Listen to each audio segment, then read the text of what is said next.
Buen día con todos, ¿cómo les van a escuchar? Buenos días, Inge. Vamos a empezar con la lista. Está Jaime Álvarez. Sí, que presente, buenos días. Inge, disculpe González, ¿puede ponerme presente? Sí, estoy empezando. Está Diana Álvarez. Ay, presente. Presente, Inge, buenos días. Día. José Arturo Presente, Inge, buenos días. Díaz. Sandro Brito Presente, Inge, buenos días. Díaz. Santiago Díaz. Presente, Inge, buenos días. Buen día. Elian Sting. Presente, Inge, buenos días. Buen día. Carlos Galarza. Presente, Inge, buenos días. Día. Cristina García. Presente, Inge. Lisbeth Godoy. Presente, Inge, buenos días. Buen día. Pablo González. Presente, Inge, buenos días. Buen día. Y Luis Gordillo. Presente. Valeria Jaramillo. Presente. Ariel Lara. Presente. Jonathan Macías. Presente, Inge. Nicolás Mafla. Hola, presente. Caden Mora. Presente, Inge. Sebastián Novoa. Presente, Inge. Julián Peñafiel. Presente, Inge. Vladimir Ponce. Presente, Inge. Erika Kinga. Presente, Inge. Santiago Romero. Presente, Inge. Lenin Salazar. Presente, Inge. Andy Salazar. Presente, Inge. Nicole Sánchez. Presente, Inge. Sara Serrano. Presente, Inge. Dani Tibán. Presente, Inge. Dominic Vaca. Presente, Inge, buenos días. Buen día. Andrés Verde Soto. Presente, Inge. Buenos días. Buen día. Byron Vinuesa. Presente, Inge. Ryan Vizcaíno. Presente, Inge. Edgar Uquilema. Presente, Inge. Y Mireya Zurita. Presente, Inge.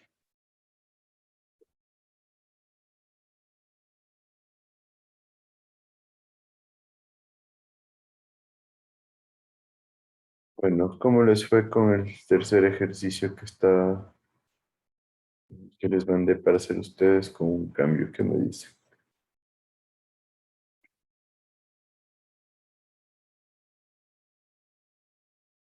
A ver, Edgar y Uquilema, ayúdame tú. ¿Qué tal te fue? ¿Qué hiciste? ¿Qué encontrar?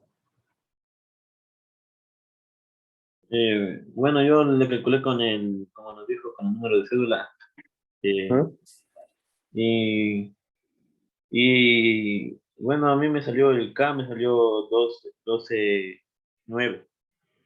Y, y el volumen me salió 2,98 por 10 a la menos 5. Y el ¿Volumen de DRE, qué, pero?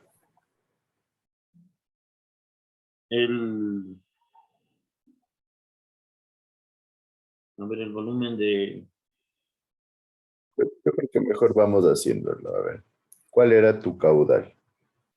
bueno, mi caudal era 4,5. O sea, era 10 más 4.5. No era, bueno, como era el número, el último dígito, sobre 2, y no era 9, y me salió 4,5 litros sobre segundo. Ahí ya te me has mareado, porque la idea era que sea 10.93 más el último dígito, que sería 9 sobre 5, les dije, creo. ¿O no? No era dividido, solo el número de cédula. Por eso, 9, que sería sobre 5, les dije, para que no les varíe tanto, pero bueno, tú me dijiste que has trabajado con 4.5 de caudal. Sí, Listo. 4.5, ¿cuánto te daba en metros cúbicos? Me daba 388.8. 8.8 metros cúbicos por día, ¿no es cierto? Sí. Perfecto. Entonces, con ese caudal, ¿qué hiciste tú? Cuéntame, para irlo resolviendo ahí y ver si es que alguien tiene dudas o yo qué sé.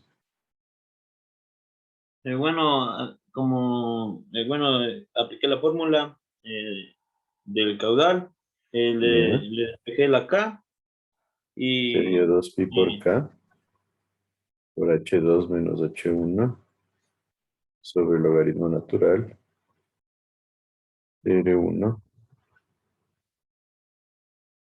de R2 sobre R1, ¿no es cierto? sí,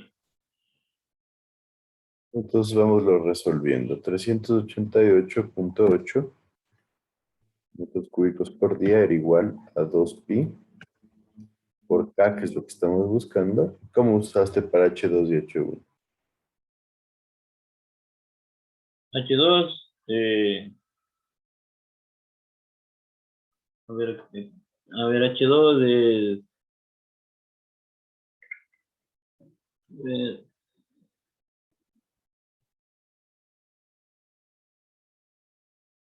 bueno, H2.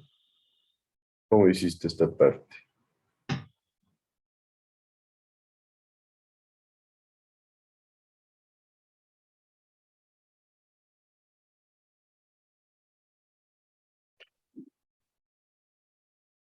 Bueno, en el gráfico ¿No? Tenemos el gráfico. le tocaba del H2, tocaba restar al H1, entonces ¿Cuánto te cogí daba? me daba 2.5. Da 2.5 porque H2 es acá, H1 es acá. La diferencia entre H2 menos H1 es igual a S1 menos S2, de donde S1 es 2.5 y S2 es 0, y por ende esta diferencia me da 2.5, ¿no es cierto? Entonces aquí tendría 2.5 sobre el logaritmo natural de ¿qué teníamos ahí? del, del radio 2 y el radio que ¿Cuál? es 200, el radio mayor 200 y el radio menor Perfecto. 3. 3 metros, ¿no es cierto? Y con esta ecuación, ¿cuánto te da el valor de K?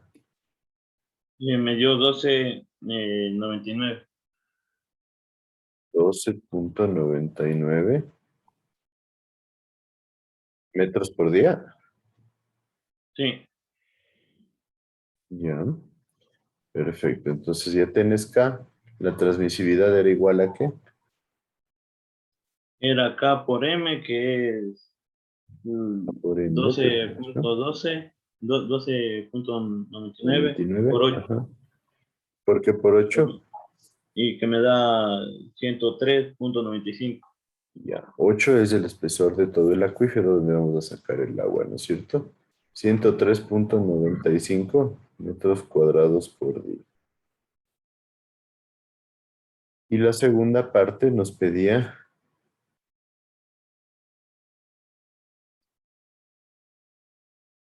Nos pedía el número de Reynolds en el eje del pozo de observación. ¿Cómo sacaste eso? Teniendo en cuenta que el pozo de observación es este pozo de acá. ¿Qué hiciste en ese caso? le apliqué la fórmula de Reynolds, que es eh, B por D por U, que B es el volumen. Velocidad. Velocidad. Dame Sí, jales. sí, velocidad. Por diámetro sobre Mío. viscosidad cinemática. No se me jalarán Bueno, con eso. Por eso hago hincapié en estas ecuaciones que son de hidráulica general. Entonces Reynolds era igual, ¿de dónde sacaste tú la velocidad? De la fórmula caudal sobre área. Ya.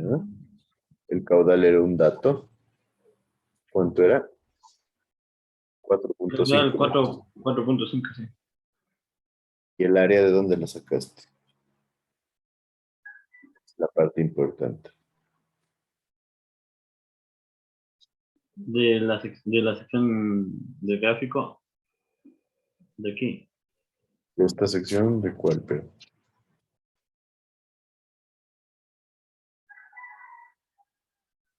Es la velocidad con la que está yendo el agua en este pozo de observación hacia el pozo de bombeo, ¿no? Sí. ¿Cómo sacaste esa velocidad? Bueno, el área es 2pi por R por M, entonces de ahí le cogí el dato de R. ¿Pero por qué es 2pi por R por M? ¿De dónde sale eso?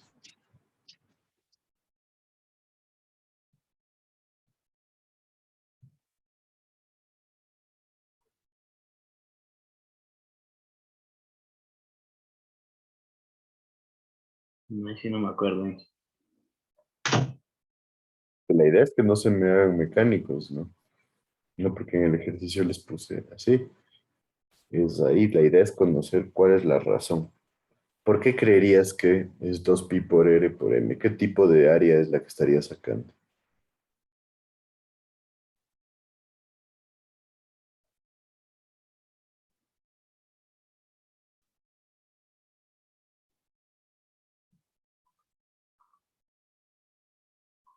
La área transversal.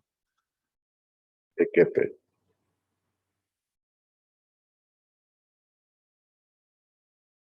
Eso es importante para que entiendan De la el longitud, Reynolds.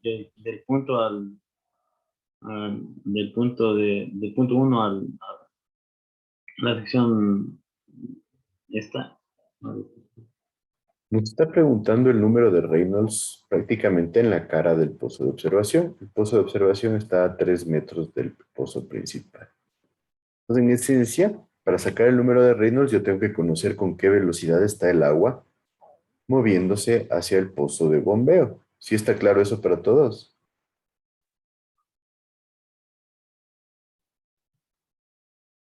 Entonces, para yo Tengo una conocer duda esa ahí. velocidad, ¿perdón?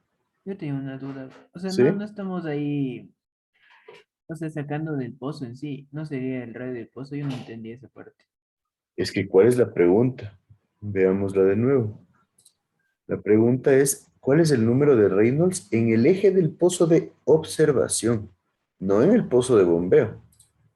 Entonces, este es el pozo de bombeo y este es el pozo de observación. Entonces, me está pidiendo el Reynolds aquí, En el eje no sería en el medio. sí, en el pozo.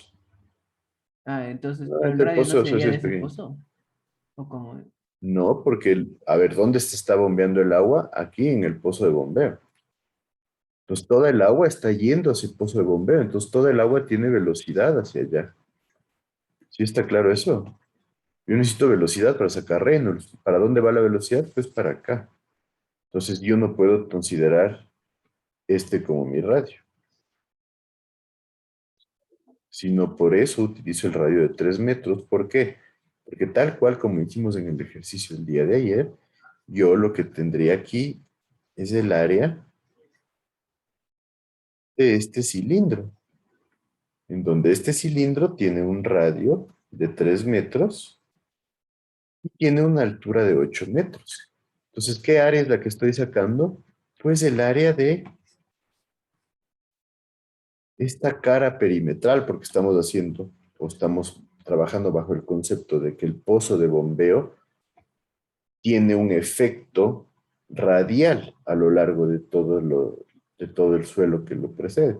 Entonces nosotros hacemos el pozo de observación para ver qué pasa y me está preguntando cuál es el número de Reynolds. Entonces la velocidad con la que debemos trabajar es la velocidad que se genera en este punto, que vamos a asumir como un cilindro alrededor del pozo de bombeo, ubicado a 3 metros de radio, y el área que vamos a tomar es el área de la cara de este cilindro. ¿Sí está claro por qué?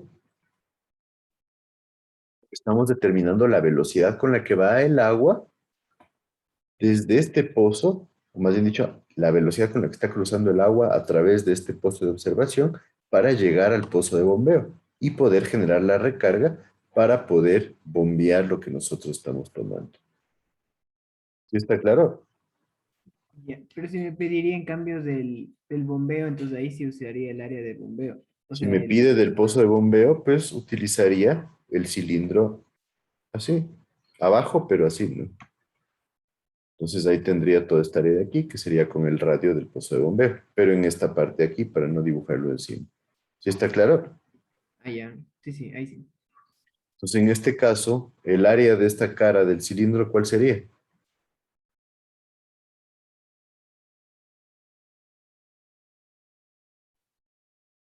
Sería 2pi por 3 y por 8. Exacto, 2pi por los 3 metros, que es el radio, y por 8, que es toda la altura. Tengo perímetro por altura, tengo el área de esta sección. ¿Sí está claro para todos?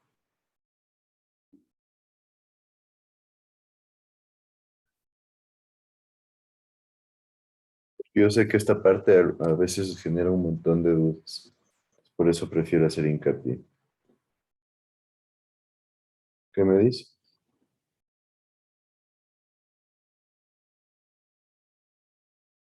Está claro, Andy Salazar. Sí, o sea, ya con lo que me explico, sí me quedó un Con poco. esto O sea, ya sí. me quedó claro esa parte. Ya, perfecto. Entonces, yo les diría, por ejemplo, el, ¿cómo se llama? El número de Reynolds, cuando yo tengo el punto 2, o sea, ya en la orilla del río, ¿qué deberíamos hacer? ¿Qué me dices, Byron Vinuesa? Deberíamos usar como radio 200 metros. El radio 200 metros, ¿y cuál sería la altura?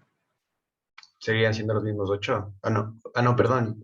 ¿No? Ah, no, es que Los sí. mismos 8, sí, porque estamos trabajando solo en el acuífero confinado. ¿Sí? Y obviamente, ¿crees que este número de Reynolds a 200 metros va a ser menor o mayor que bueno, el que vamos a sacar ahorita a 3 metros? Sería mucho menor, ¿Por qué? porque la velocidad sería menor y Exacto, tenemos ya casi no hay abatimiento, sería una velocidad muy bajita. ¿Sí? Entonces esa es la idea que nosotros analicemos. Entonces, ¿cuánto me da aquí la velocidad? Me da 2,98 por 10 a la menos 5. Por 10 a la menos 5. Hablaríamos de metros por segundo, ¿no es cierto? ¿Sí? O sea, ya le dividiste esto a metros. Sí. Sobre 1000, ¿no es cierto? Ya.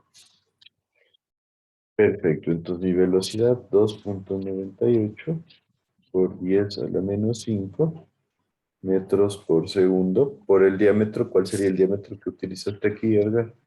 0,003. 0,003, que son 0,3 centímetros y equivale a 3 milímetros. ¿Y la viscosidad? 1,31 por 10 a la menos 6. 1,31. Seamos más analíticos, yo les puse el diagrama, más bien dicho la tabla, y en la tabla tenemos que para 10 grados centígrados es 1,30. ¿Sí? Todas estas cositas están ahí para ver qué análisis hacen ustedes. No me copien de las diapositivas directamente, sino seamos más analíticos. 1,30 por 10 a la menos 6 metros cuadrados por segundo. ¿Cuánto me daba el número de Reynolds?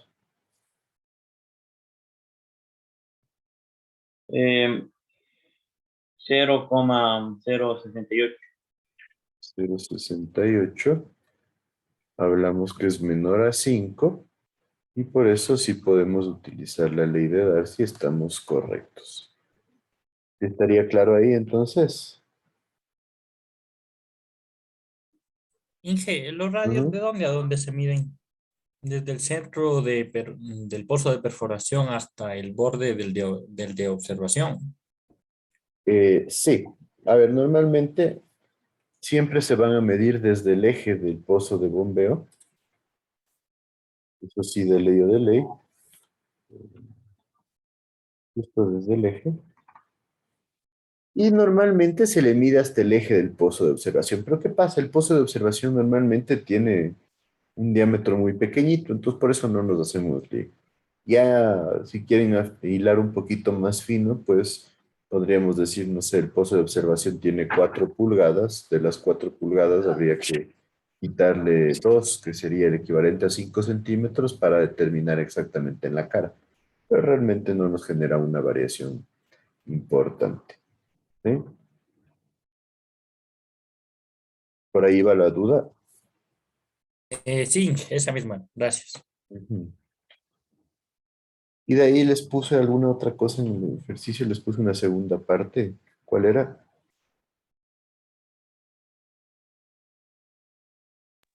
O sea, Inge, en vez de la sinuosidad de 2,5 era 4,5. Aquí, ¿no es cierto? ¿Y Sí. qué afectación les generó esto que se vuelva 4.5?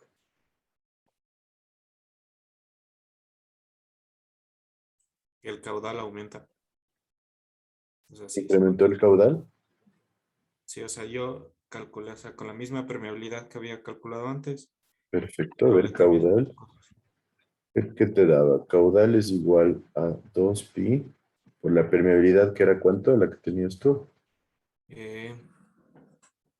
31,56. 31.56 metros por día, y es una permeabilidad considerable, por la diferencia de alturas, que sería ¿cuánto? O sea, en este caso 4,5.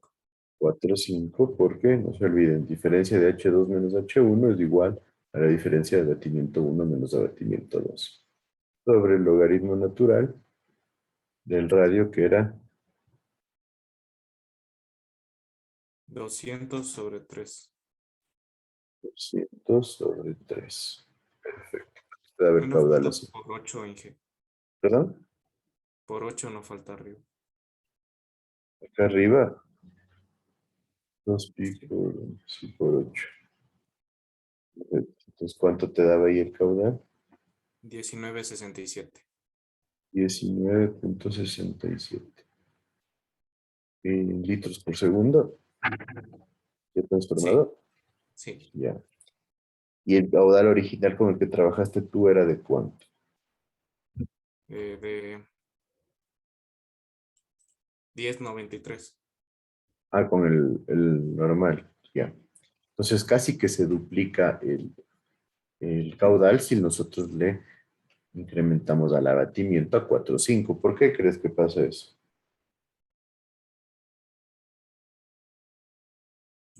Creo que porque se disminuye el área transversal.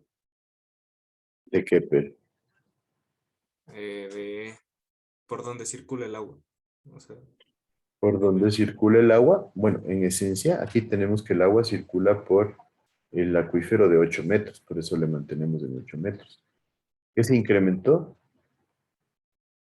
en este análisis? el abatimiento. El abatimiento. ¿Qué significa? Si nosotros nos quedamos con la misma permeabilidad y generamos más abatimiento, es una medida de que estamos sacando más agua. ¿Sí?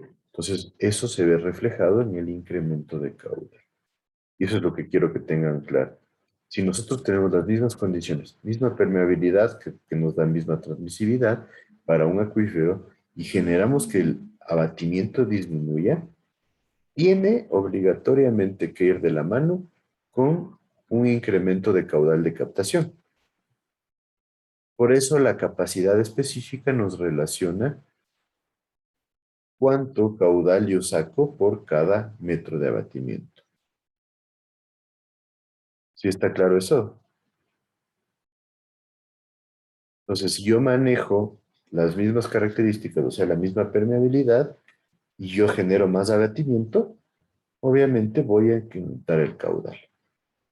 Entonces esta parte es importante porque, como les digo ya, he visto que luego les genera bastantes dudas y es preferible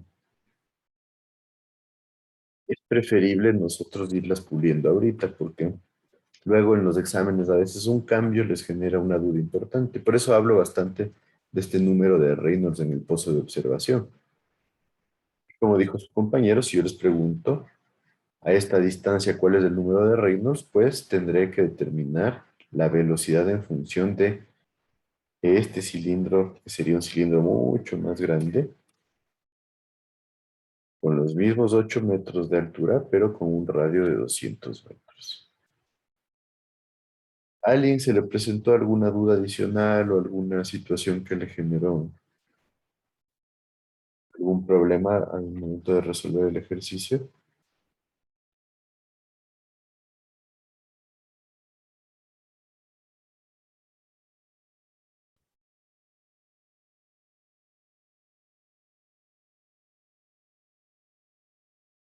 ¿Qué me dicen? ¿Nadie? ¿Todos claros?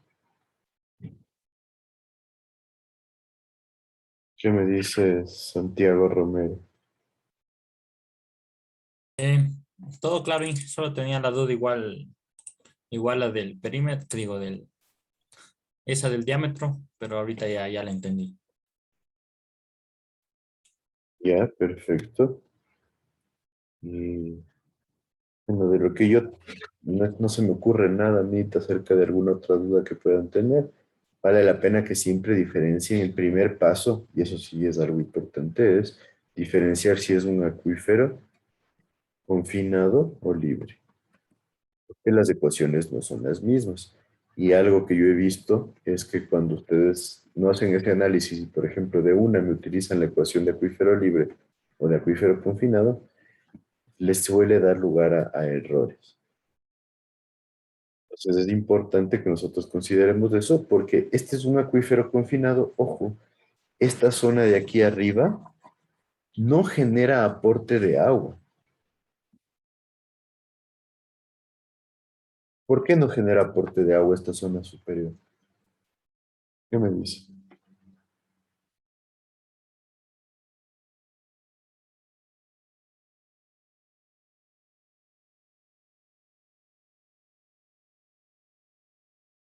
¿Qué crees tú,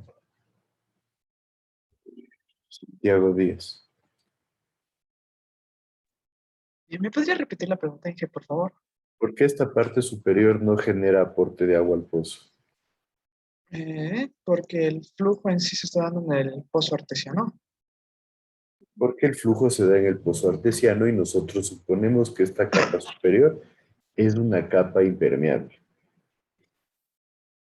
Ahora, ¿crees tú, Santiago, que esta es una capa impermeable de suelo y yo aquí arriba podría tener otra capa permeable donde yo tengo un acuífero libre?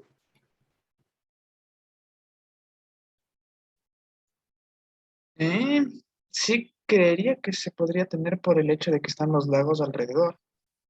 Exacto, sí podríamos tener esto porque esta es la capa impermeable que va a obligar a que este acuífero sea un acuífero confinado, pero acá no tenemos más capa impermeable, sino una capa permeable, la cual también va a generar un aporte aquí.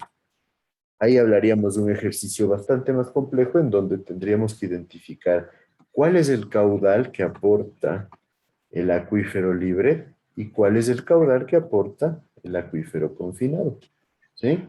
Tal cual como lo hemos ido haciendo ahorita. Pero obviamente ahí tendríamos un efecto mucho más complejo sobre nuestro abatimiento.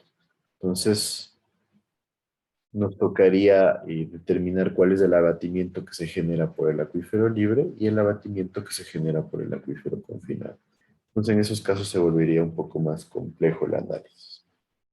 Pero todo partiría de la misma base que nosotros tenemos. ¿Sí estaríamos claros?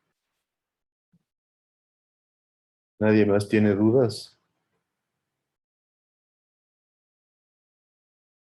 Entonces, tratemos de hacer más ejercicios para entender un poquito esto y ver si es que se les presentan más dudas. Entonces, si no tienen más dudas, vamos a continuar un poco con la materia. Vamos a seguir hablando de pozos, enfocándonos un poquito a lo que serían los pozos en captaciones subterráneas profundas, o sea, pozos profundos. Normalmente, como una parte previa, hay tres grandes categorías de pozos. Los excavados, que son los que se los hace manualmente, en donde tenemos una persona generando la excavación y con ayuda de alguien más, por lo general con una polea, se saca el material. La ventaja de estos pozos es que son fáciles de hacer, no necesitan maquinaria especializada, pero normalmente la profundidad máxima es de hasta 20 metros.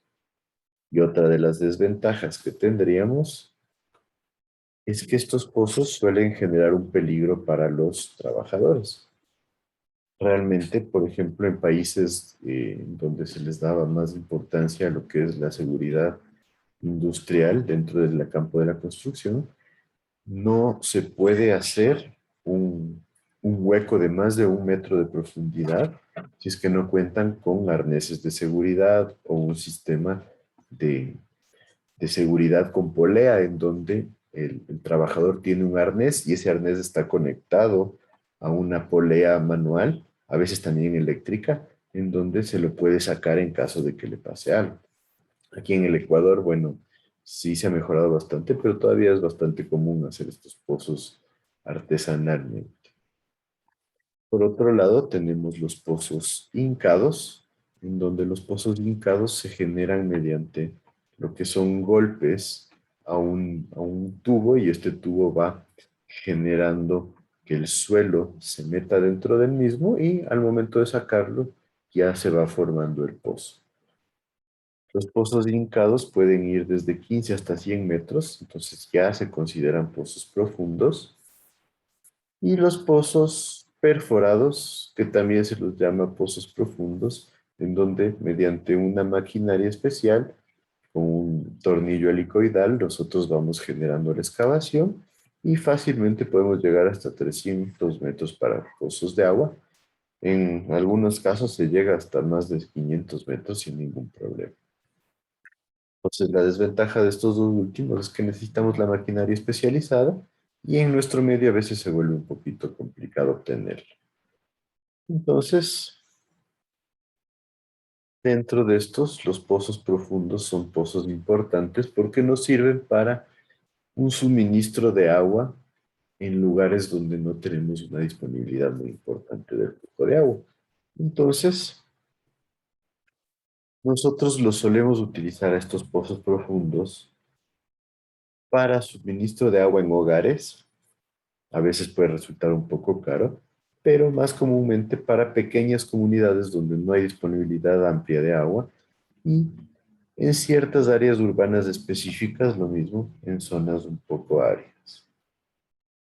En esencia, lo que se hace es perforar un agujero llegando hasta una masa de agua subterránea bajo el nivel freático, de tal manera que nosotros provoquemos que el agua se empiece a infiltrar en este pozo, y al momento de que el agua se empiece a infiltrar en el pozo, nosotros podemos extraerla mediante un sistema de bombeo. Entonces, en esencia, como hablamos de pozos profundos, los sistemas de bombeo tienen que ser bombas con alta potencia.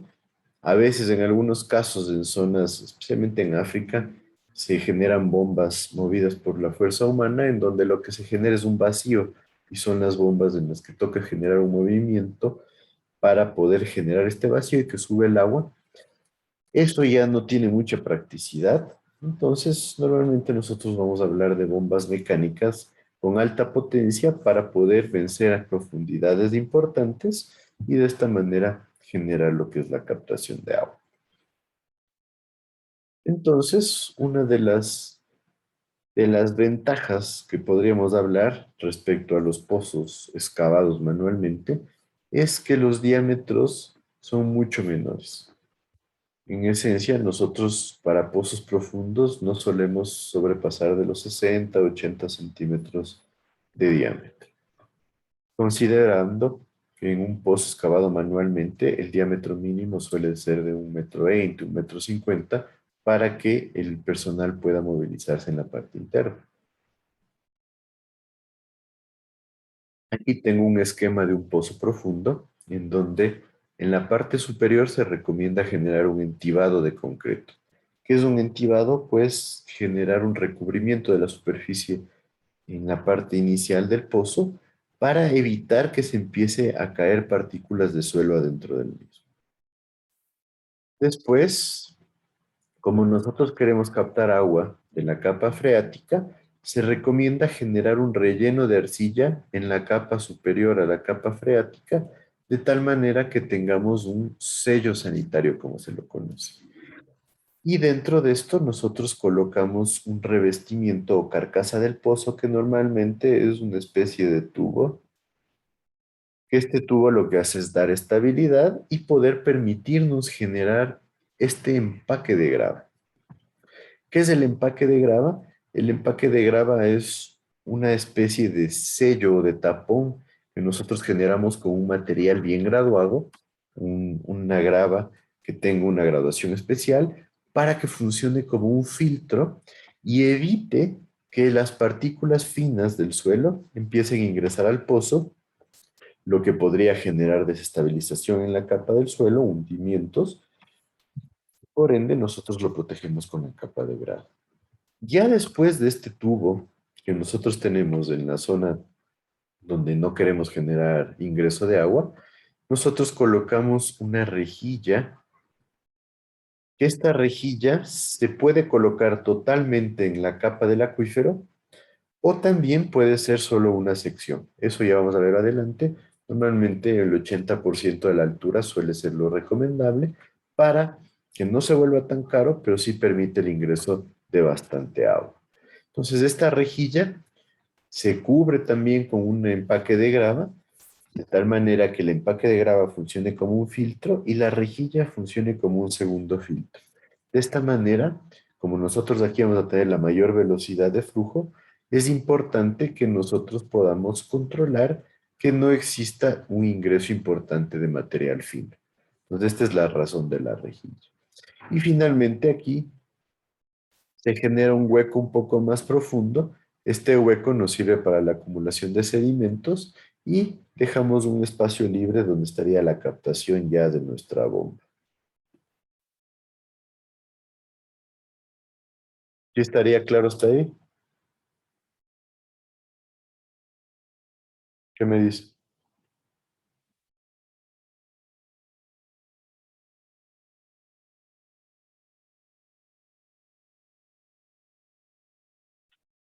¿Qué me dices, Valeria Jaramillo? ¿Está claro cómo funcionaría este pozo profundo? Sí. Ya. Entonces,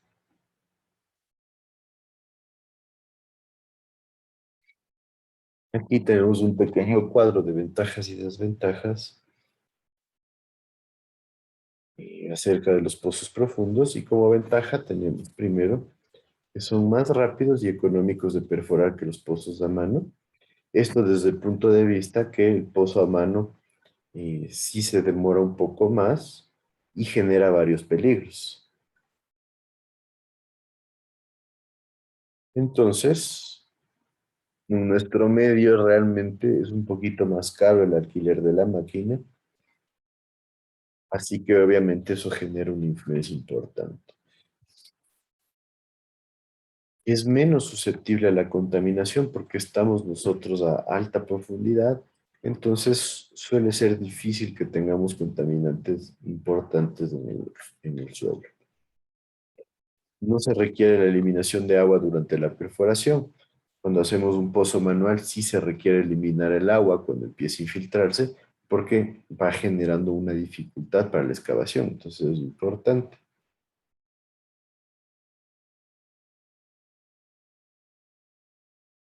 Después nos dice que necesitamos menos material de revestimiento en comparación con los pozos excavados a mano. Aquí yo les diría un acápite,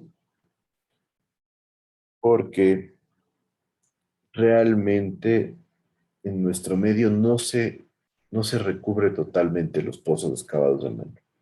Se genera un entibado más o menos de 2 a 3 metros de profundidad. El entibado se lo suele hacer con hormigón o con ladrillo, de tal manera que le dé estabilidad a la parte superior del pozo, que es la parte más peligrosa, y el resto queda prácticamente el pozo desnudo, sin ningún tipo de recubrimiento. Entonces, esta ventaja es un poquito relativa dentro de nuestro medio.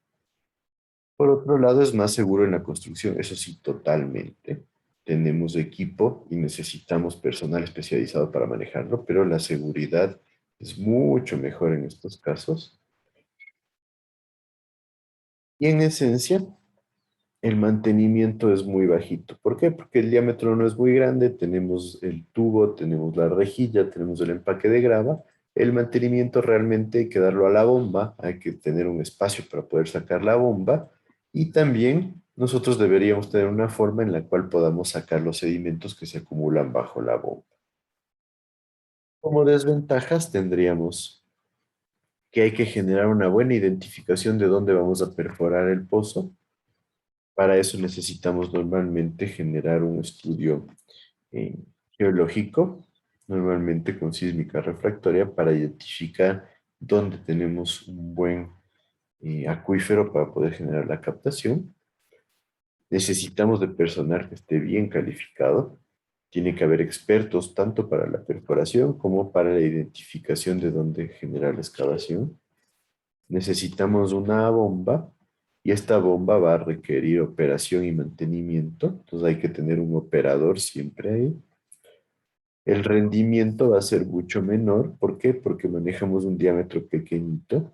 Entonces la cantidad de agua que podamos sacar de un pozo profundo no suele ser tan grande. Si sobreexplotamos el pozo, podemos generar problemas en el medio ambiente. Podemos generar lo que es una descarga del acuífero y esta descarga puede generar lo que es cambios en la humectación del suelo, puede afectar a la fauna, puede generarse hundimientos. Entonces hay que tener cuidado con eso.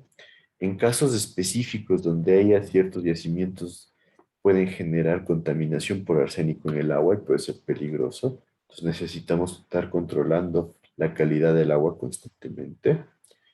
No tenemos una capacidad de almacenamiento integrada, o sea, no hay un tanque de reserva, no es un pozo de reserva, sino la bomba sigue sacando constantemente la cantidad de agua y la recarga se genera cuando nosotros disminuyamos la captación, o sea, disminuyamos el caudal de captación. Entonces ahí tenemos un análisis un poco diverso de ciertas ventajas y ciertas desventajas de los sistemas. Entonces, para generar el dimensionamiento de un pozo profundo hay que tomar en cuenta ciertos aspectos. Primero, ¿qué tipo de acuífero nosotros vamos a utilizar para la captación? Ya lo hemos ido viendo, no es lo mismo captar agua de un acuífero libre que de un acuífero confinado, entonces hay que tener en cuenta toda esta situación. ¿Dónde está ubicado el nivel estático? En esencia es el nivel freático que nosotros tenemos del agua. ¿Y dónde pensamos nosotros, o más bien dicho, calculamos que vamos a tener nuestro nivel dinámico? Entonces, ¿cómo va el nivel dinámico? Pues en función del pozo de abatimiento, ¿sí? De la capacidad específica, cuánto va a bajar el abatimiento conforme nosotros captemos agua. Entonces es importante conocer eso para poder identificar las características que va a tener nuestro sistema. El diámetro útil del pozo, que corresponde al diámetro interno de la tubería, les mencionaba que hay una tubería dentro del pozo. Este diámetro de la tubería va a ser el mismo diámetro de la rejilla, pero el diámetro interno del pozo va a ser un poquito más grande porque normalmente nosotros debemos dejar una holgura tanto para el empaque de grava como para poder maniobrar lo que es la bomba en el caso de darle mantenimiento. Entonces, en esencia, nosotros tenemos que determinar el diámetro del pozo en función del caudal que nosotros queremos extraer. Para eso nosotros en el Código Ecuatoriano de la Construcción tenemos diámetros recomendados para la tubería de revestimiento de pozo. ¿Qué nos dice? Si nosotros tenemos un caudal de 3 a 5 litros por segundo, que es un caudal pequeñito, tendríamos que por lo menos utilizar una tubería de 100 milímetros o 4 pulgadas normalmente. Si quiero entre 6 y 9 litros por segundo, pues le subo a 6 pulgadas. Si quiero ya llegar hasta 20 litros por segundo, puedo subirle a 8 pulgadas.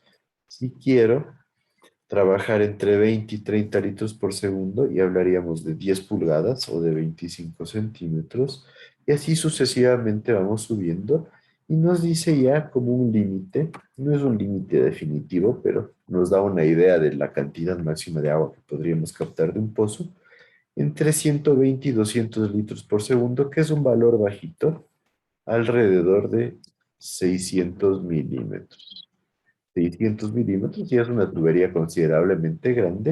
Entonces, tengan en cuenta que si vamos a usar una tubería de 600 milímetros, dejamos un empaque de grava un poquito más ancho, 5 o 7 centímetros a cada lado, podríamos hablar de 15 más, entonces estaríamos hablando de 75 centímetros más o menos, tal vez 80 centímetros, y es un diámetro importante. Entonces ahí tenemos que tener en cuenta que tendríamos que tener el equipo de excavación para generar un pozo de 80 centímetros. Y eso no siempre es fácil de conseguir, al menos en nuestro medio ecuatoriano.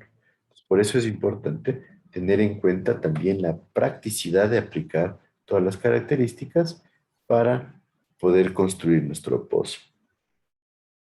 Es necesario que el pozo sea perfectamente vertical, esto es una necesidad, y como mínimo les decía 5 centímetros de holgura perimetral para el mantenimiento de la bomba.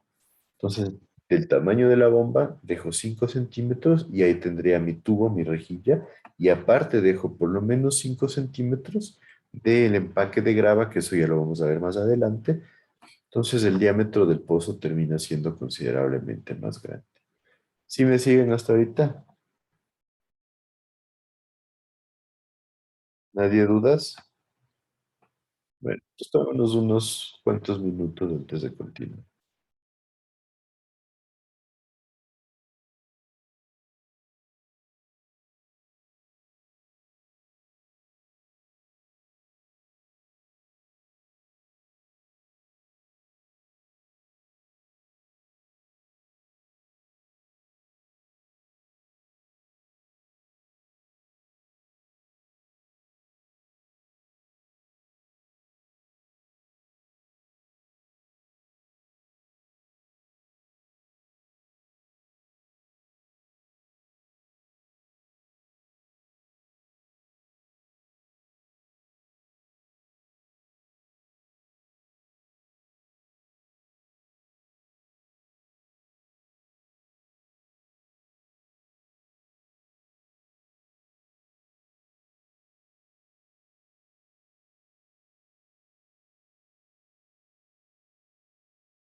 Continuamos, ¿me siguen entonces?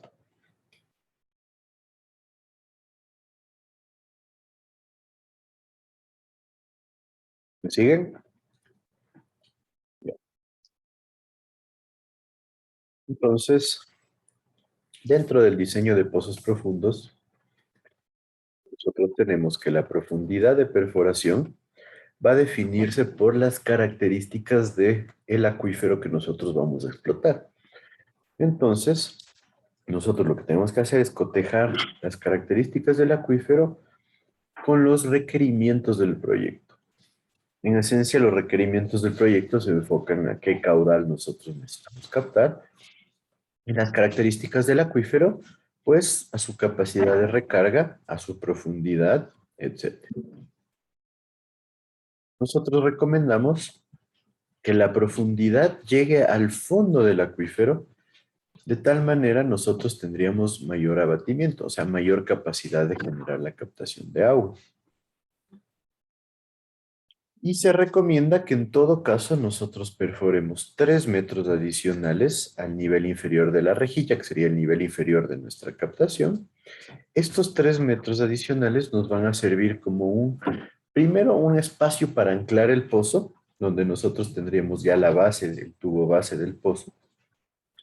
Y después contar con un espacio libre donde nosotros podamos acumular sedimentos.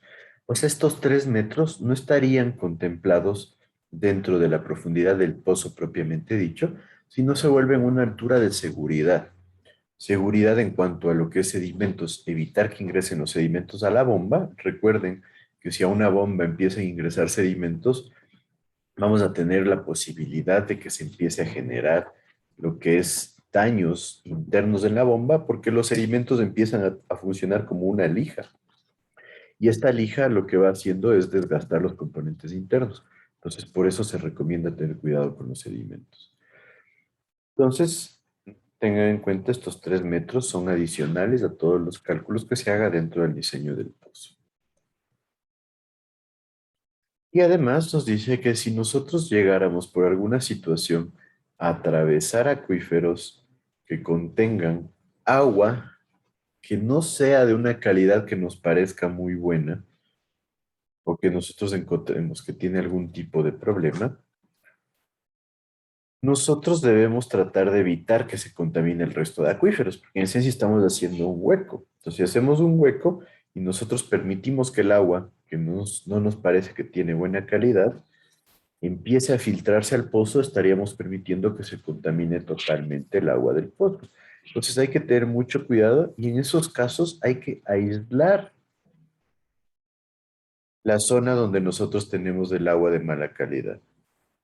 Entonces, ¿cómo aislamos? Pues mediante un encamisado o mediante un sello impermeable. El encamisado se suele hacer ya sea con una tubería o con un, ¿cómo se llama? Una geomalla, un geotextil que sea impermeable, que se lo puede colocar. Y por otro lado, el sello impermeable se lo puede hacer con un material arcilloso que sea de alta impermeabilidad, el cual va a evitar que ingrese ese flujo de agua. En algunos casos también se puede hacer un encamisado de hormigón o de ladrillo, pero suele ser un poco más caro, un poco más complejo de realizar y necesitaríamos un pozo con mayor diámetro para poder hacer esto. Entonces es importante tener en cuenta que no podemos hacer el pozo del diámetro que nosotros queramos. Esa es una de las limitantes. Dependemos del equipo que nosotros podamos alquilar o que tengamos para generar lo que es el acuífero. El pozo, perdón, en el acuífero. Entonces, en todos los casos de la zona del acuífero, nosotros vamos a instalar una rejilla. Siempre va a haber una rejilla que tenga aberturas adecuadas. ¿Por qué adecuadas? Porque esta rejilla nos va a servir primero para evitar el ingreso de finos y de esta manera generar un filtro y por otro lado también para generar una estructura de soporte en el pozo. ¿Sí? ¿Qué va a soportar? Pues las presiones que se generen por el suelo y por el agua que trata de ingresar al pozo. Entonces tenemos el esfuerzo de la columna total, o sea, que tenemos un pozo que puede llegar hasta 300 metros, entonces tiene que soportar ese peso, y todas las presiones laterales que se vean inmiscuidas. Entonces la abertura que tiene la rejilla debe permitir un paso continuo del agua, no debe ser fácil de taparse, pero debe retener también los materiales de los finos sedimentables que podemos nosotros lavar del suelo y terminen en el pozo. Entonces, cuando nosotros tenemos acuíferos en zonas rocosas, en donde haya alto agrietamiento y esto permita que haya una buena filtración de agua, solamente en ese caso podemos prescindir de la rejilla. ¿Por qué? Porque suponemos que al ser una zona rocosa con permeabilidad de tal manera que el agua pueda transportarse, nosotros podemos asumir que la rejilla no es necesaria. Esos casos son bastante escasos, así que en la gran mayoría de situaciones nosotros vamos a instalar esta rejilla en el acuífero. La rejilla va a generar pérdidas de carga al momento de que ingresa el agua y este tipo de pérdidas de carga dependen del tipo de rejilla, de la forma en que tenga los huecos y obviamente de todas las características que el fabricante incluya en la misma. Y estas pérdidas no son muy altas porque la velocidad es muy bajita, pero normalmente hay que tenerlas en consideración porque a veces pueden generar influencia sobre la cantidad de agua que llega al pozo. Entonces, en esencia, ¿qué tenemos? La rejilla cubierta con un empaque de grava y aquí nuestro material del suelo en donde nosotros vamos a tener la infiltración de agua hacia el pozo, que estaría acá, y todo este empaque de grava y la rejilla nos sirven para evitar que esta arena o este material fino del acuífero tienda a empezar a lavarse y a tratar de llegar al pozo. Sabemos que obligatoriamente va a haber una cantidad importante de material fino que termine en el pozo. La idea es que sea la menor posible para evitar que se empiecen a generar vacíos en esta zona. Pues por eso hay que tener mucho cuidado.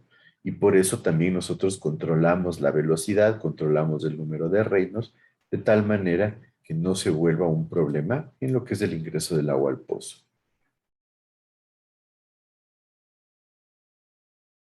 Entonces, este empaque de grava del que estábamos hablando nos dice que si el 40% del material retenido en el acuífero es mayor a 25 milímetros, no se requiere empaque. En esencia, ¿de qué estamos hablando? Tenemos que hacer una granulometría del material del suelo que tenemos en el acuífero. Y si es que el 40% de este material retenido es mayor al 25 milímetros, nosotros no requerimos empaque.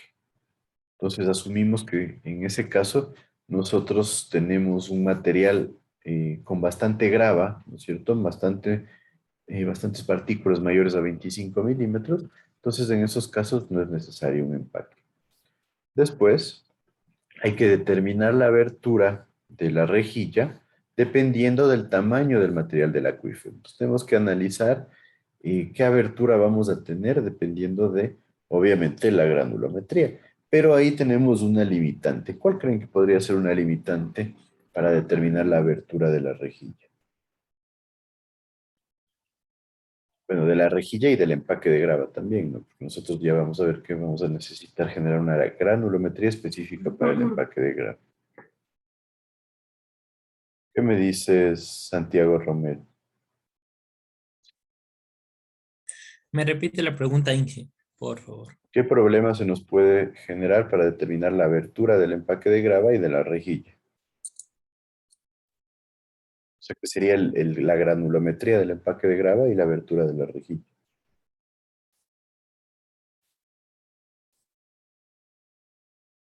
Que tal vez se pueden mezclar. ¿Cómo se pueden mezclar? O sea, se puede, dependiendo de la granulometría, se puede mezclar con el empaque de grava.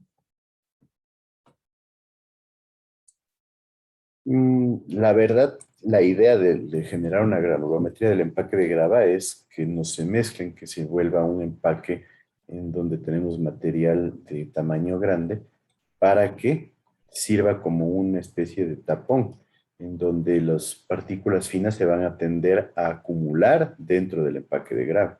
Entonces, lo que sí podría hacer es que se empiecen a acumular los finos, y eso va generando cada vez que sea más difícil que el agua circule a través del empaque de grava, por así decirlo.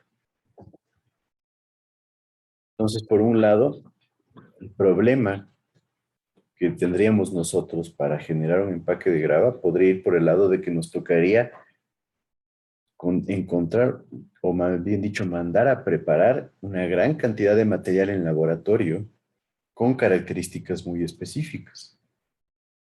Entonces se genera un problema logístico porque en el laboratorio tienen que prepararlo y después nosotros tenemos que llevar ese material y tratar de que no se contamine, y al momento de que nosotros lo instalemos se mantenga la granulometría y no hay ingreso de otras partículas. Y lo mismo con la rejilla. El problema que puede haber es que nosotros no podemos mandar a fabricar normalmente las rejillas, se vuelve muy caro. Entonces, ¿qué nos toca hacer? Buscar fabricantes y acoplarnos a lo que el fabricante ofrezca. Entonces ahí sí tenemos un pequeño problema con el cual nosotros tenemos que lidiar y tenemos que tratar de sobrellevarlo. Por otro lado, nos dice que se puede considerar que es un material fino uniforme si el tamaño de la abertura que retiene el 70% del material es 4 veces más grande que el tamaño de la abertura que retiene el 70% del material del acuífero. Hablando en un caso de lo que es el tapón o el empaque de grava, y en el otro caso del material del acuífero. Entonces, en esencia nos dice, para la relación que tendríamos que hacer es comparar la abertura que retiene el 70% del material del acuífero versus el 70% del material del empaque con un factor de 4. Eso ya cuando hagamos un ejercicio lo vamos a ver mejor. Se puede considerar que tenemos un material grueso no uniforme si el tamaño de la apertura que retiene el 70% del material del empaque es 6 veces más grande que el tamaño de la apertura que retiene el 70% del material del acuífero. Entonces, lo mismo. Nosotros vamos a definir si estamos trabajando con un material fino o con un material grueso no uniforme, dependiendo de la relación que tengamos con nuestro 70% de material retenido. Lo mismo, es más fácil, me parece a mí, entender eso cuando hagamos un ejercicio. Por otro lado, cuando nosotros tengamos un empaque de grava en un pozo, nosotros necesitamos escoger una grava que retenga todo el material del estrato más fino. Justo lo que les decía, la idea es que el estrato más fino no se empiece a lavar. Entonces, nos dice que primero determinamos la granulometría de la grava del empaque, y luego la abertura de la ranura de la rejilla tiene que retener el 90% de la grava. Entonces, primero definimos la grava, después definimos la rejilla en función del material que usemos para la grava. Y nos dice que el material del empaque de grava tiene que tener un coeficiente de uniformidad menor o igual a 2.5. O sea, nosotros tenemos que tener un material bastante uniforme, no hay una granulometría muy variada, entonces se recomienda que esté constituido por grava limpia, redondeada y lisa, con no más del 5% de material calcáreo. Estas son las recomendaciones para el empaque propiamente dicho. Y mientras más cercano estemos a un coeficiente de 1, obviamente, el coeficiente de uniformidad va a representar un material más uniforme. Por eso nos dice 2.5 es el límite, considerando el diámetro 60 versus el diámetro que retiene el 10%. Entonces, ¿sí está claro esto? Nosotros debemos comprobar cuál es el, podríamos decirle, más tamaño de la malla antes que diámetro, que retenga el 60% versus el que retiene el 10%, y en función de eso determinamos el coeficiente de uniformidad. Por otro lado, nosotros tenemos que tener en cuenta que el espesor del empaque de grava será de mínimo 7 centímetros. A veces se trabaja con 5, pero más recomendable es con 7. Y 20 centímetros como máximo. Entonces nosotros debemos definir qué tanto empaque de grava vamos a utilizar dentro de este rango. Un valor típico podría ser entre 10 y 15 centímetros. ¿Sí está claro? ¿Nadie tiene alguna duda hasta aquí?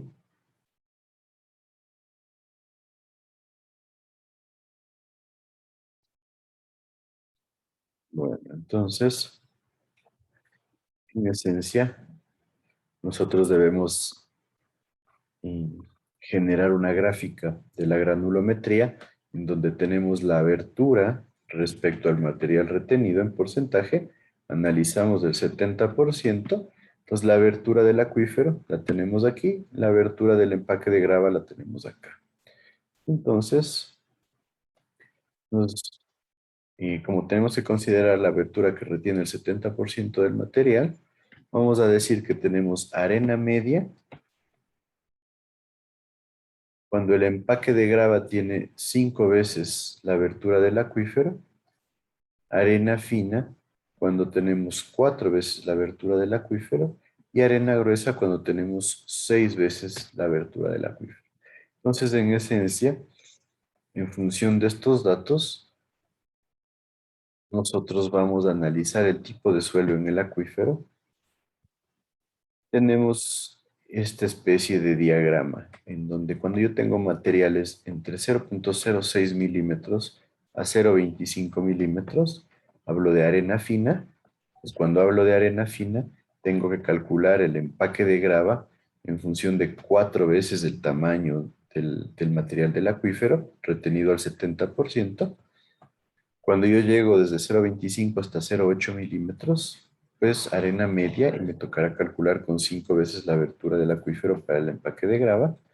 Y cuando tengo de 0.8 milímetros hasta 2 milímetros, hablo de arena gruesa y tendré que trabajar con 6 veces la abertura del acuífero.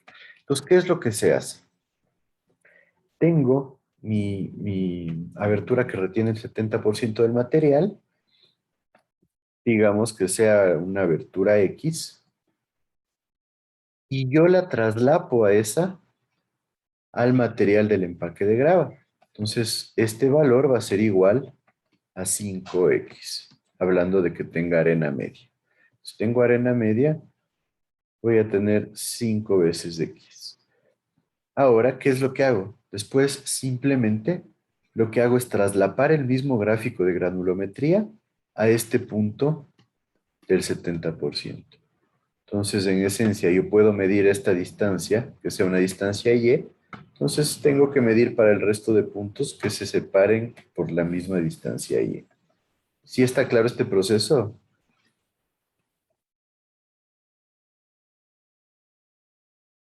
¿Qué me dices, Cristina García? ¿Está claro qué es lo que habría que hacer? No muy bien eso de las y ahí me perdí un poco. La Y es una distancia cualquiera. Ah, ya. En esencia, este es mi abertura del acuífero, mi granulometría del acuífero. Sí está claro eso, ¿no es cierto? Sí tienes clarísimo esa parte. Ahora me dice que yo tengo que generar la abertura del empaque de grava, suponiendo que sea arena media, como 5 veces la abertura del acuífero, en el 70% de la abertura que retiene el 70% del material. Está claro que podemos definir cuál es la abertura que se tiene el 70%, ¿no es cierto? ¿Qué me dices? Entonces esa abertura yo le multiplico en tamaño por 5 veces y tendría la abertura al 70% para mi empaque de grava. Entonces este valor por 5, por eso le pongo como 5X. ¿Está claro ahí? Sí, ahí sí yo. Y después en esencia lo que hay que hacer es una paralela a la curva granulométrica del material del acuífero a esta distancia, o sea, con este punto tangente. Pues por eso les decía, si aquí tengo una distancia Y, para sacar una paralela, pues voy midiendo distancia Y a todos los puntos y trazo mi paralela. ¿Sí está claro ahí? Sí, jeje. Entonces ese es el proceso que hay que hacer. Y como les digo, ya vamos a ver en un ejercicio y creo que va a ser más fácil de entender. Y como les decía, el material del empaque debe ser preparado en el laboratorio, tiene que ser muy bien gradado y eso lleva a que sea un empaque caro. Por otro lado, en cuanto a la rejilla, nosotros tenemos que cuando hay formaciones homogéneas, o sea, tenemos arena fina uniforme o algún tipo de arena de manera uniforme, la abertura de la rejilla será del tamaño que retenga entre el 40 y el 50% del material retenido acumulado. Entonces, nuevamente, me tengo que ir a la curva granulométrica, defino cuál es el tamaño que retiene entre el 40 y el 50% y en función de eso yo tengo que ir a seleccionar mi rejilla. Ahora, como dijimos, ¿cuál es el problema? Que no es que yo puedo mandar a fabricar la rejilla, se vuelve carísimo. Nosotros tenemos que comprar lo que haya en el mercado. Entonces, ahí se nos suele generar un problema. Entonces, por otro lado, cuando tenemos formaciones con arenas más gruesas y gravas gruesas, la abertura de la rejilla se recomienda que esté entre el tamaño que retiene el 50 al 30%. Nos da un poquito más de holgura simplemente, dependiendo del tiempo disponible para el desarrollo del pozo. O sea, en qué tiempo nosotros vamos a generar lo que es el caudal máximo dentro del pozo, de qué espesor nosotros vamos a hablar en el acuífero y de las características que tengamos nosotros, tanto el límite superior e inferior de nuestro acuífero.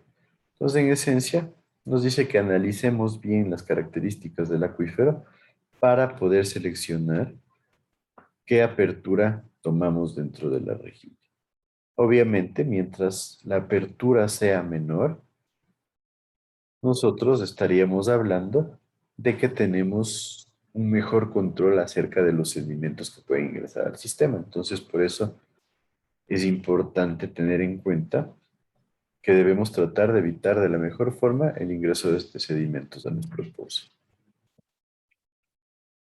También nos dice que si nosotros tenemos capas acuíferas de material fino sobre capas de material grueso, debemos extender por lo menos 60 centímetros la rejilla con la abertura del material fino. ¿Por qué?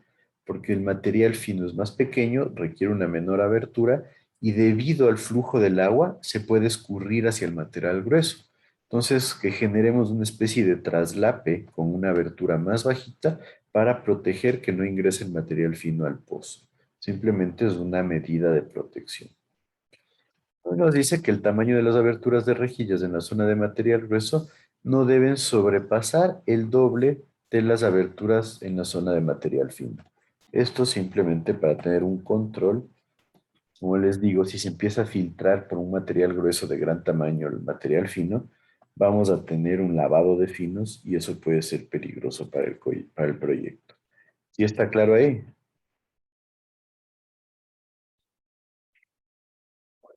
Cuanto a la longitud, nos dice que cuando tenemos acuíferos confinados y homogéneos, la recomendación es la siguiente. Si el espesor del acuífero es menor a 8 metros, vamos a colocar la rejilla por lo menos en el 70% del espesor. O sea, 7 por 8, 56. Si tenemos 8 metros, 5 metros 60 por lo menos deben tener rejilla. Por otro lado, si el espesor del acuífero está entre 8 y 15 metros, nosotros vamos a colocar la rejilla en por lo menos el 75% del espesor. Si el espesor del acuífero es mayor a 15 metros, la rejilla va a estar colocada por lo menos en el 80% del espesor. Y nos dice que la rejilla puede colocarse tanto centrada en el acuífero para la captación o podemos generar tramos cortos interespaciados con tramos de tubería. O sea, primero rejilla, después tubería, primero rejilla, después tubería, de tal manera que se cumplan los porcentajes que están aquí recomendados. Ahora, ¿por qué creen que no ponemos nosotros la rejilla en la totalidad del acuífero? ¿Qué me dices, Jaime Álvarez? ¿Por qué crees que pasa eso?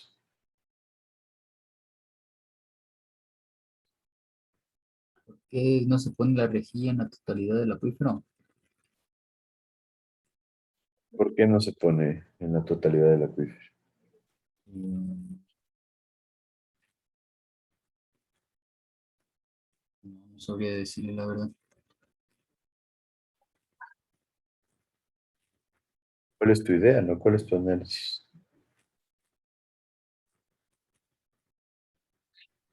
Puedes partir de, ¿te parece mejor que esté la rejilla en todo el acuífero o que no esté en todo el acuífero? ¿Cuál sería tu análisis? Yo creería que sería mejor que esté en todo el acuífero, pero dice que no. ¿Por qué sería mejor? Eh,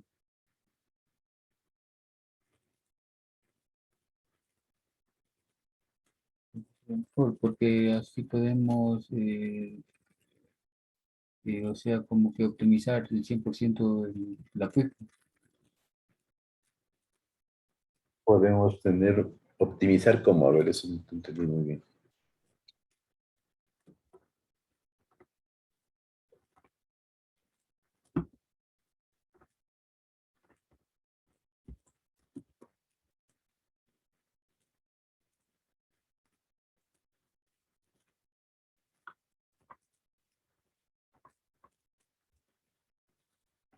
¿Qué crees? ¿Cuál sería tu análisis?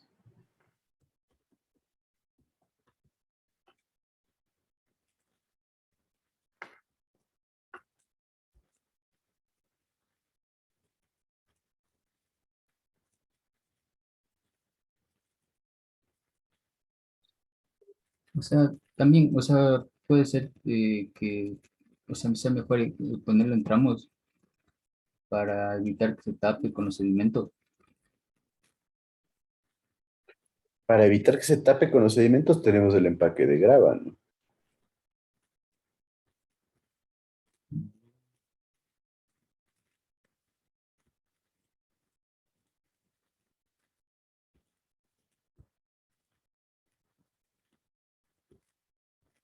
En esencia, el factor importante ahí es costo.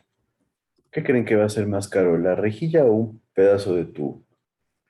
Va a ser 20 veces más cara la rejilla. Entonces nos está dando un mínimo para que no tengamos que mandarnos, no sé, los 20 metros o 15 metros de rejilla.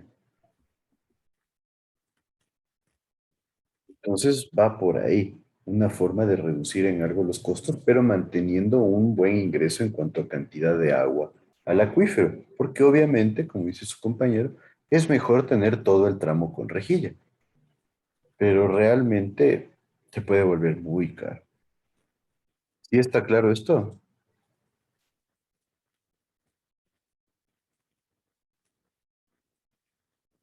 ¿Qué me dicen? ¿Está o no está claro?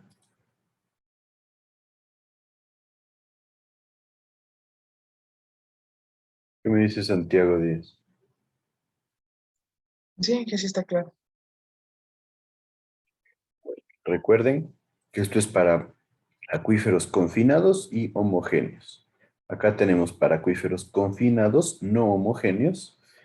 Nos dice que la rejilla se colocará en el estrato más permeable, ¿sí? Porque al ser un suelo no homogéneo hay que tener cuidado con eso, con longitudes de por lo menos el 90% del espesor. ¿Qué significa esto? Tenemos un suelo no homogéneo, tenemos probabilidad de que el agua vaya más por un lado que por otro, entonces tenemos que cubrir una mayor cantidad de espacio, 90% del espesor.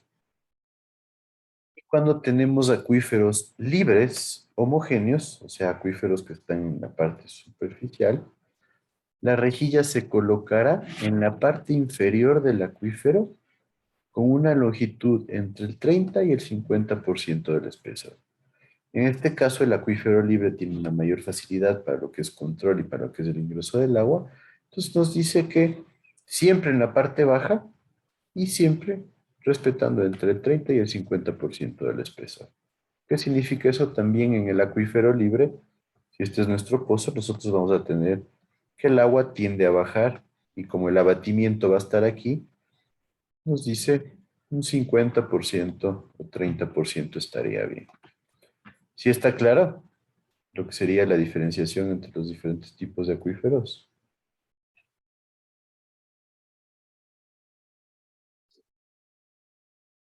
Bueno, espero que sí. Cuando hablamos de acuíferos libres no homogéneos, también generamos que la rejilla se coloque en la parte inferior, pero del estrato más permeable. O sea, tengo que identificar cuál es el estrato más permeable, coloco la rejilla en su parte inferior y se mantiene la longitud entre el 30 y el 50% del espesor. Entonces, bastante similar al anterior, simplemente que cuando no es homogéneo tengo que buscar el estrato más permeable, porque es el estrato por donde más agua se va a filtrar. Entonces, el nivel de bombeo para los acuíferos confinados no debe ir más abajo del nivel superior del acuífero. O sea, nosotros debemos buscar que el nivel de bombeo no llegue a entrar prácticamente en lo que sería la parte del acuífero donde nosotros estamos explotando. Y en acuíferos libres nos dice que el nivel de bombeo no debería ir más abajo que la parte superior de la rejilla que nosotros coloquemos. Que esto, en esencia, nos dice, si este es mi acuífero, yo le coloco la rejilla acá al 50%, que no pase esto, que no llegue a tener el nivel de bombeo mucho más abajo de la rejilla. ¿Por qué? Porque aquí estoy desperdiciando la rejilla. ¿Sí? La rejilla es cara y yo no la estoy usando bien. Entonces, siempre tiene que estar el abatimiento por sobre el nivel de la rejilla. ¿Sí me siguen?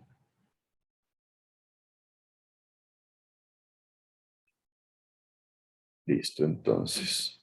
Bueno, vamos a quedar hasta ahí porque ya nos toca ir pasando a lo que es el diámetro y después hacer el ejercicio. El otro curso está un poquito, un buen tanto más atrasado, entonces no quiero distanciarnos mucho con ellos. ¿Hasta ahí tiene alguien alguna duda, algún comentario o algo que quiera analizar?